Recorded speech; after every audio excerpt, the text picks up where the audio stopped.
Hello, everybody. I'm Jason. This is Freya. This is Freya, and we are bringing you today's episode. Welcome back to 10-minute reviews. Easy, fuzzy. It's okay. And yeah, today I want to talk about one of my favorite series. I want to talk about the most recent book because I just finished it a little bit ago. As always, I'm going to talk about four things: the world, the characters, the plot, and the writing style. So, what do I want to talk about? I want to talk about Heaven's River. Heaven's River, which is book 4 of the Bobiverse.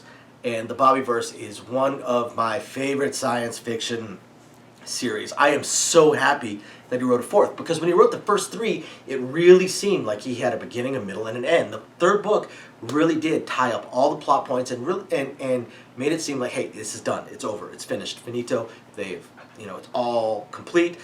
This is how, almost like an epilogue, like this is what they're going to do next kind of thing, and they're all going out to do their own thing. Which probably explains why there's such a big gap between the third one and the fourth one, is he probably did plan on finishing it. He also probably didn't realize it was going to get as popular as it was. And maybe it took a while for inspiration to hit for a fourth book. But the fourth book just recently came out. And I really hope that he continues to write books. I don't want him to suddenly just start cranking them out, because then the quality goes bad. But I do hope that every year or two, or every couple of years, another Bobiverse book comes out, because again, it's an absolutely fantastic book. So the world is far future. We're talking a few hundred years in the future, 300-400 years into the future. Because they don't deal with faster than light travel, the time frames really are in the years to decades. As far as how long things may change from chapter to chapter, even, but as we know, the march of technology only goes so far and so fast. But they do still include continuing changes in technology and in society. And it's interesting because in this case you have multiple societies. Of course, you have your humans, but even that, again, you have multiple societies, because at this point, humanity has spread out. They've spread out. They have multiple planets, multiple colonies, and so even just within those individual planets, they become their own societies with their own way of thinking and their own politics and their own preferences. Of course, they share technology and stuff like that, and they share support, but they don't have a unified government. They do kind of start to have one eventually, almost like a UN more than anything else, but initially, to begin with, they're just individual planets. And then you have the Bobs, and the Bobs are basically, they're von Neumann probes, but they are all based off of one Bob, the original Bob, who has copied himself as he created new matrices and new bodies and new shells to because that's what a von Neumann probe does. It copies itself. Copies itself, it copies itself, and copies itself ad infinity. What they didn't expect at the very beginning in the first book was what they call replicant drift, where by copying himself, he got a whole brand new personality. It's not a direct copy of Bob, and they diverge. They start to change from the original Bob, and that's the characters. The character, I could say the character is just Bob, but you have multiple characters that are all Bob. Or at least they're all clones of Bob, or clones of clones of clones of clones of Bob. You do have a couple of replicants that are not original Bobs. You have Bridget, who was one that was copied over into one of the probes in the first trilogy, and then you run into a few others, because as the technology has progressed, people can choose to do that when they die, and then go into virtual reality worlds and live out their lives, or pilot androids as the technology that was created by the Bobs has moved forward into being able to make these absolutely amazing androids that can be piloted by these Bobs. So in a way, the Bobs are almost immortal, and they have almost created immortality for the rest of humanity. Now, as far as the plot goes, for Heaven's River, they are looking for Bender, who is one of the Bobs that disappeared previously in the earlier books, and he went out on an exploration and just vanished, never seen again.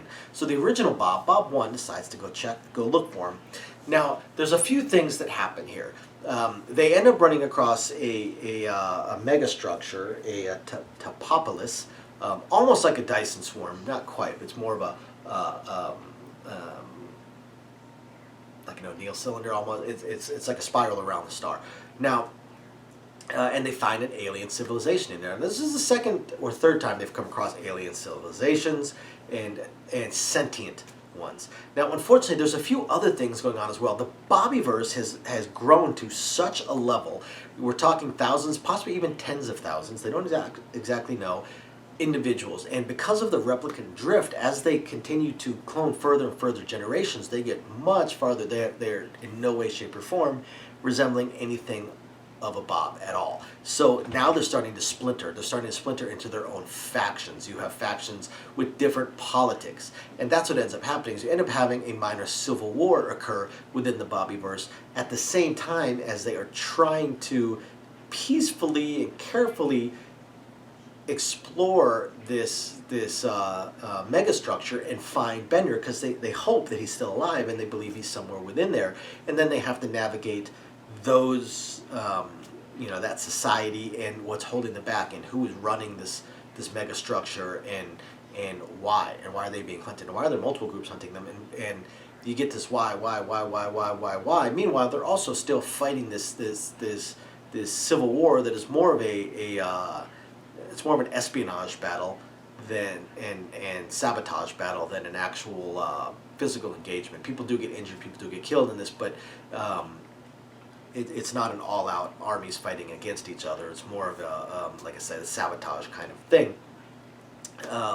And I'm not going to go too deep into the rest of the plot because there's a couple of twists that come out near the end that are absolutely fantastic, that I don't want to ruin. As far as the writing style goes, the Bobiverse writing style is freaking hilarious. Because they're theoretically all based off one person, he's able to give individual personalities to these characters while still writing them as all fairly similar. So I can't say whether or not the author is really good at writing personalities of characters, or whether he's really good at writing one personality.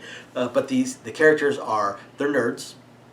They're pop culture, science fiction nerds.